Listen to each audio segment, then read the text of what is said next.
এই মাসালা আপনি এখন আর বুঝবেন না। কিছু এলাকা আছে ঈদের নামাজ তাদের উপর ওয়াজিব না, জুমার নামাজ যাদের উপর ওয়াজিব না, এরকম কিছু এলাকা আছে। যাই হোক, যেই এলাকায় ঈদের নামাজ জুমার নামাজ হয়, আমাদের এলাকায় ঈদের নামাজ হয় কিনা বলেন, জুমার নামাজ হয় কিনা, এই এলাকার মধ্যে ঈদের নামাজের আগে পশু কোরবানি করলে হবে না।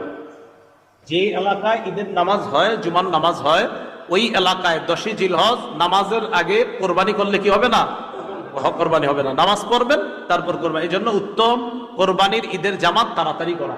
কোরবানির ঈদের জামাতটা কি করা, তাড়াতাড়ি করা। আপনারা তো মাশাআল্লাহ ঈদের দিন মাঠে দুই এলাকাবাসী ঝগড়া লাগে, কি কি হবে না হবে, বিশাল বড় আয়োজন হয়। না, কোরবানির ঈদের নামাজ তাড়াতাড়ি পড়বেন, তাড়াতাড়ি পড়ে গিয়ে গুরুত্বপূর্ণ ইবাদত কোরবানি নামক ইবাদতে আমরা অংশগ্রহণ করব। আল্লাহ বুঝার তৌফিক দান করেন। এরপরের মাসালা রাতে কোরবানি। আচ্ছা, আপনাদেরকে আমি বলি,